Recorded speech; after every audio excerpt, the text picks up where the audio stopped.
Assalamualaikum warahmatullahi wabarakatuh. Perkenalkan, nama saya Rudianto. Saya calon guru penggerak angkatan 7 Kabupaten Cilacap. Saya dari SD Negeri Ujung Alang 01 Kecamatan Kampung Tahu. Pada kesempatan kali ini, saya akan melaksanakan tugas demonstrasi kontekstual modul 3.1, pengambilan keputusan berbasis nilai-nilai kebajikan sebagai pemimpin. Demikian. Assalamualaikum warahmatullahi wabarakatuh. Assalamualaikum Pak Haji. Waalaikumsalam warahmatullahi wabarakatuh. Bagaimana kabarnya Pak Haji? Alhamdulillah sehat baik. Minta waktunya sebentar nih Pak Haji. Boleh. Pada kesempatan kali ini saya mendapatkan tugas demonstrasi kontekstual, yaitu modul 3.1 tentang pengambilan keputusan berbasis nilai-nilai kebajikan sebagai pemimpin. Untuk itu saya minta waktunya sebentar sama Pak Haji, monggo kiranya bisa memberikan waktu saya untuk berbincang-bincang gitu. Insya Allah siap. Siap nih? Ya siap. Terima kasih. Langsung saja nih Pak. Begini Pak Haji, saya ditugasi untuk mewawancarai 2-3 kepala sekolah yang berkaitan dengan pengambilan keputusan berbasis nilai-nilai kebajikan sebagai pemimpin. Mengingat Bapak sudah menjadi kepala sekolah lebih dari 15 tahun ya Pak.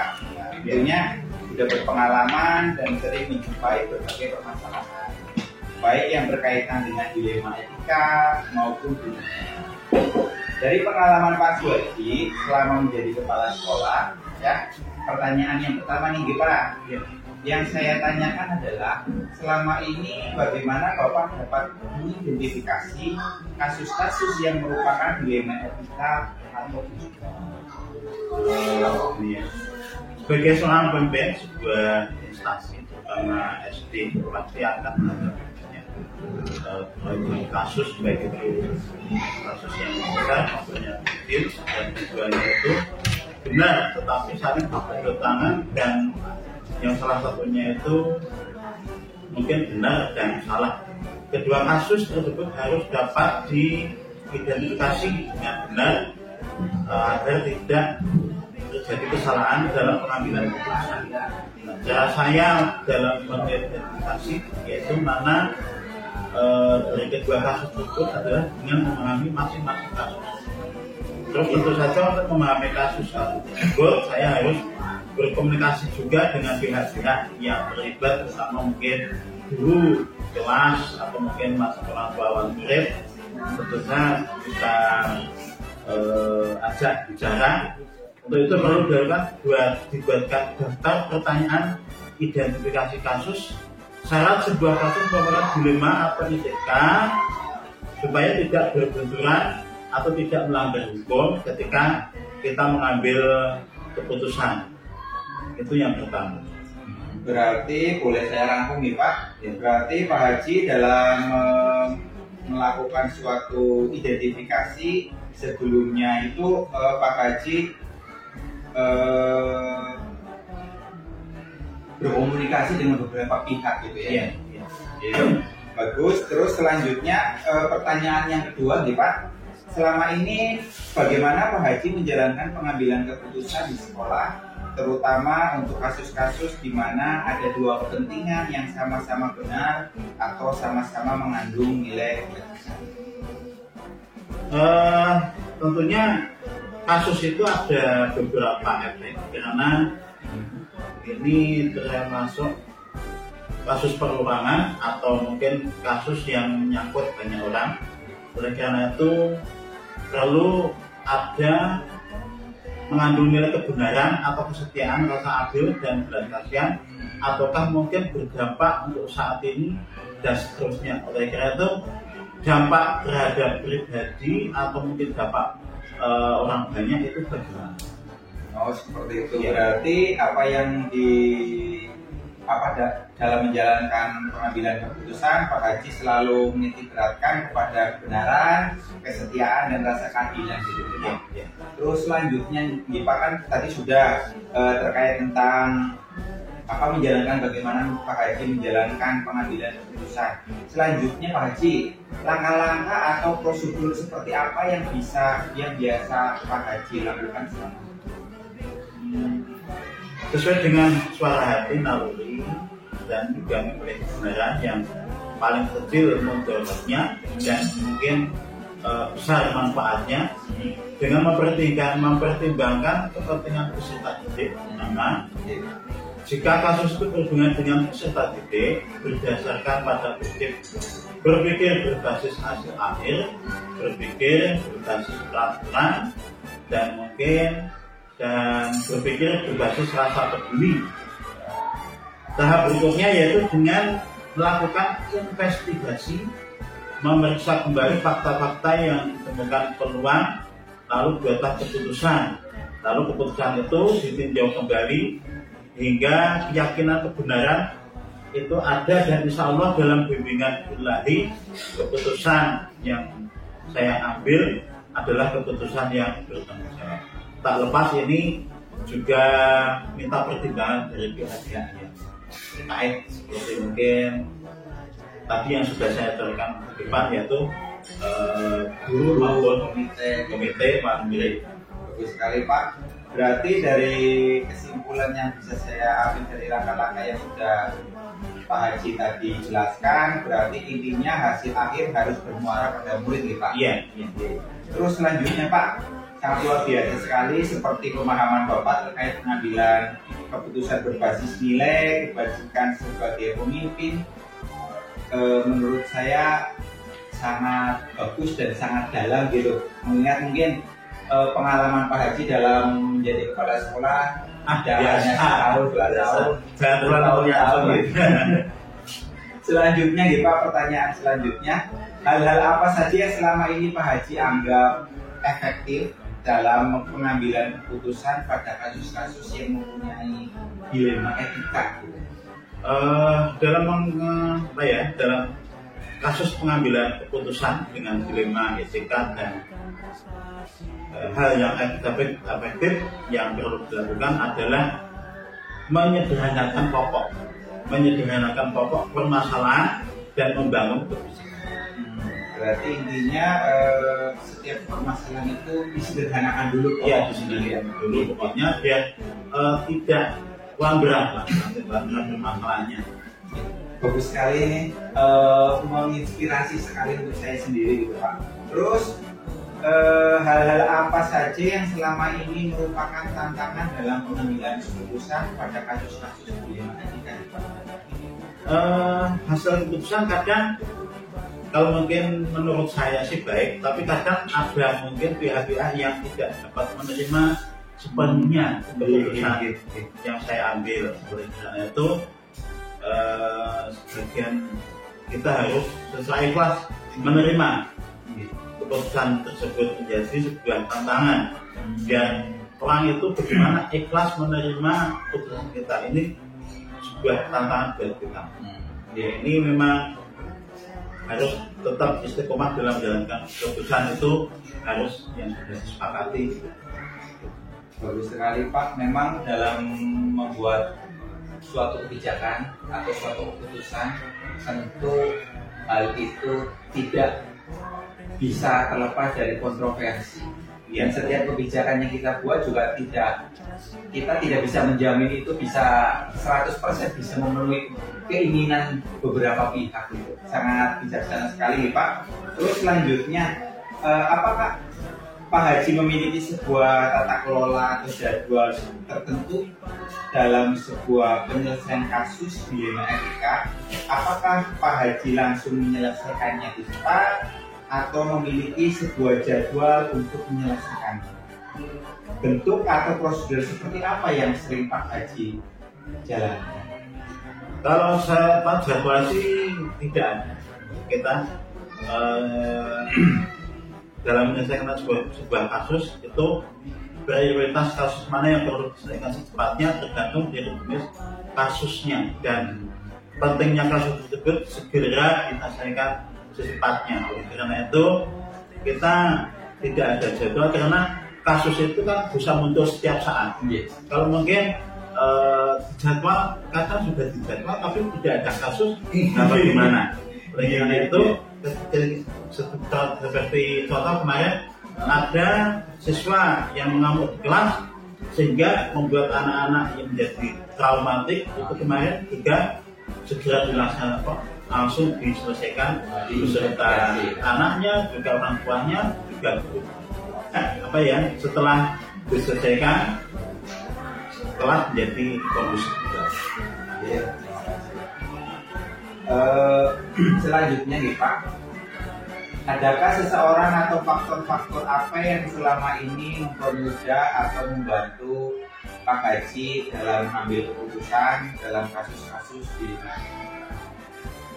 Pak Rudi, karena saya di sekolah ini yang dituakan, maka saya sebagai orang tua harusnya mampu merangkul semuanya, semua, baik itu warga sekolah, baik itu peserta didik, guru, komite, dan semuanya kita rangkul. Oleh karena itu, salah satunya adalah dengan berkomunikasi yang baik. Bagaimana berkomunikasi baik, pengelolaan emosi seperti moto sekolah kita, yaitu adalah kebersamaan adalah harga mutlak untuk mencapai kesuksesan bersama. Jadi dengan bersama itu kita bisa.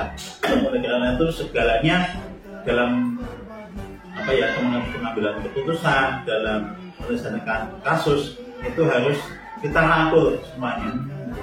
Alhamdulillah Pak Rudi, saya dari awal ditugaskan di SD 01 ini, saya sudah merasa betah dan bersyukur, dan semoga semua rekan guru semuanya juga bisa mendukung saya kompak semuanya guru dan merasakan sebagai satu keluarga.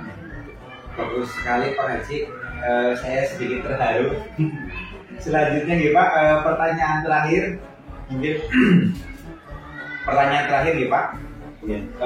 Dari semua hal yang telah disampaikan tadi, pembelajaran apa yang dapat Pak Haji petik dari pengalaman Bapak dalam mengambil keputusan di DEMA? Dalam mengambil sebuah keputusan, maka tadi yaitu dengan mengidentifikasi jenis kasus. Kasus itu kan ada yang besar, ada yang sulit, tapi memang harus semuanya itu segera diselesaikan dengan melakukan pengujian, lalu dilakukan pengujian benar, dilawan benar untuk dapat menentukan paradigma apa yang akan kita pilih sehingga keputusan bisa diambil sesuai dengan prinsip-prinsip yang tidak merugikan, baik itu merugikan siswa, orang tua, guru, sekolah. Bagus sekali, terima kasih Pak Haji atas waktunya. Mungkin Pak Haji bisa melakukan aktivitas kembali. Mohon maaf ini sudah mengganggu waktunya. Semoga apa yang kita obrolkan hari ini memang benar-benar bisa kita laksanakan secara konsisten ya Pak. Oke, terima kasih Pak Rudi. Oke, sama-sama. Assalamualaikum Pak Haji.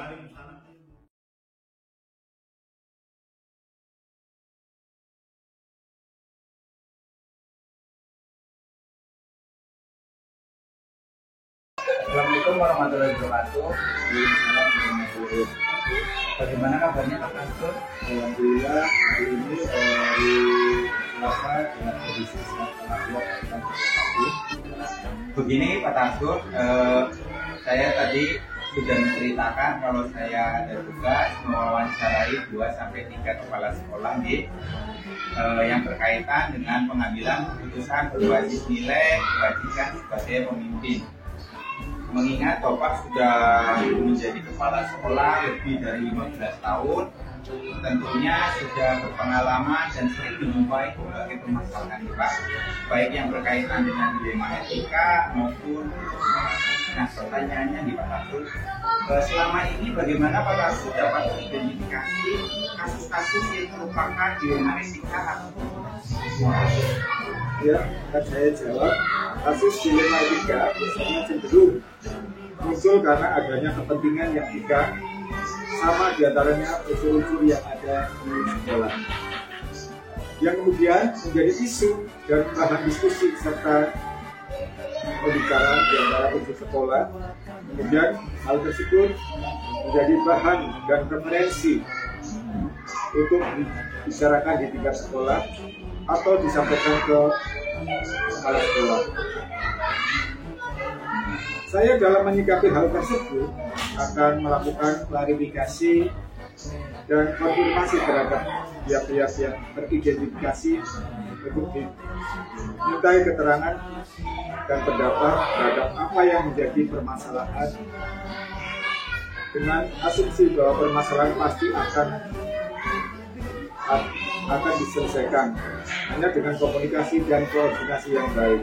Kemudian akan diputuskan dan mempertimbangkan meminimalisir potensi negatif keputusan dan memaksimalkan potensi positif dari keputusan. Terima kasih nih Pak, boleh saya rangkum sebentar. Berarti dari apa yang sudah Pak Tarsum sampaikan terkait tentang mengidentifikasi kasus-kasus, berarti yang pertama itu dari isu gitu ya. Terus kemudian menjadi bahan diskusi, yang selanjutnya sama Pak Tarsum melakukan suatu klarifikasi seperti itu nih Pak. Iya. Terus pertanyaan selanjutnya nih Pak, selama ini bagaimana Pak Tarsum dalam menjalankan pengambilan keputusan di sekolah yang Bapak pimpin, terutama untuk kasus-kasus di mana ada dua kepentingan yang sama-sama benar atau sama-sama mengandung nilai? Ya, terima kasih atas pertanyaannya dan akan saya jawab.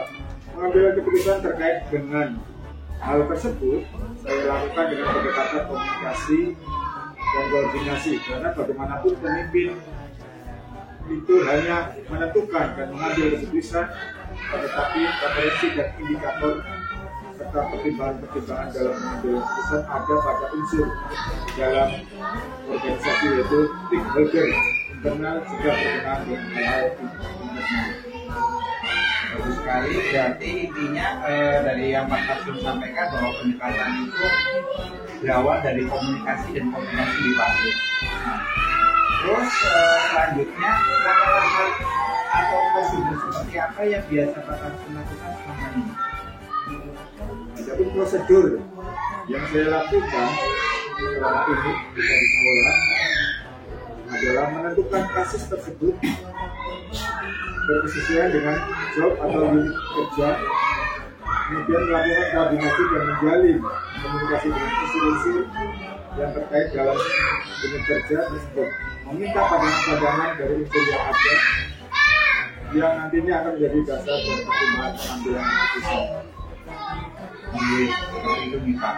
Terus selanjutnya setelah ada langkah-langkah gitu ya, kira-kira hal apa saja yang selama ini Pak Tarsum anggap efektif dalam pengambilan keputusan pada kasus-kasus ini?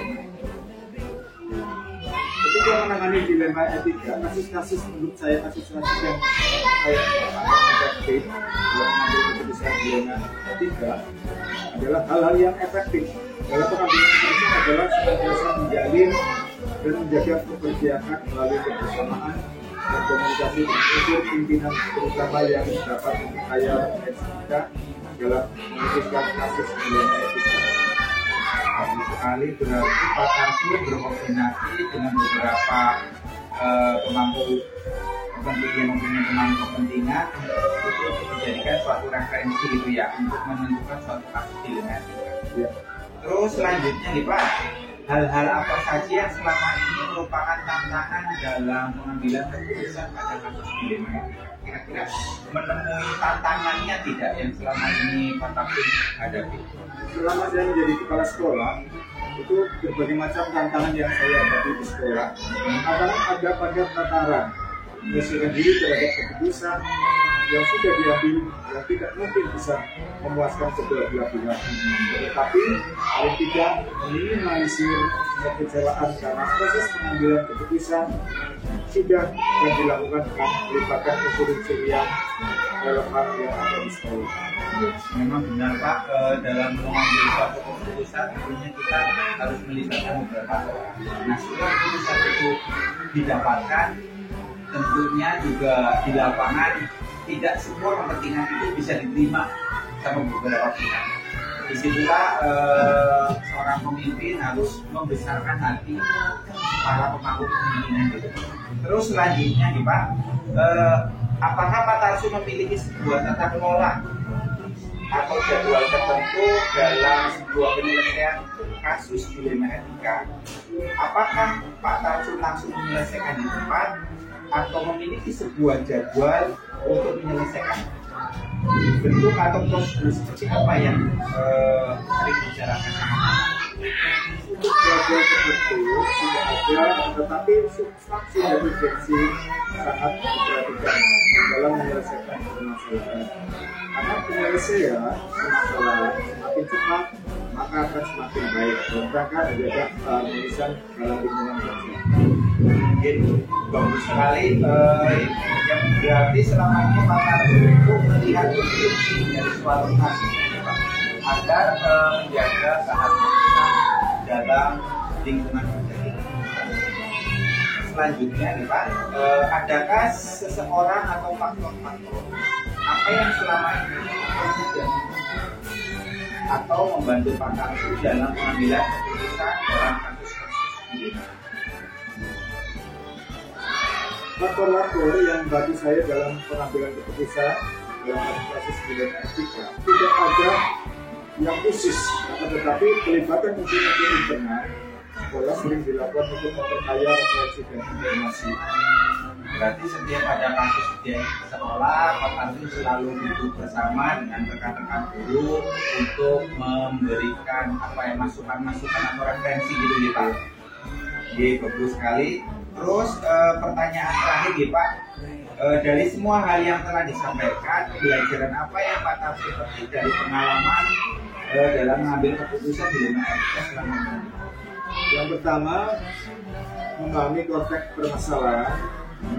Yang kedua, koordinasi dan komunikasi sangat penting adanya, karena selain untuk menjaga organisasi lingkungan kerja, juga untuk memperbanyak referensi. Berarti intinya koordinasi dan komunikasi ya Pak. Mungkin itu saja yang bisa saya sampaikan gitu pertanyaan-pertanyaannya. Terima kasih atas waktunya dari Pak Tarsu selaku Kepala Sekolah Ujung Halang 03. Terima kasih atas waktunya. Terima kasih Pak. Saya izin pamit dulu. Terima kasih. Assalamualaikum warahmatullahi wabarakatuh.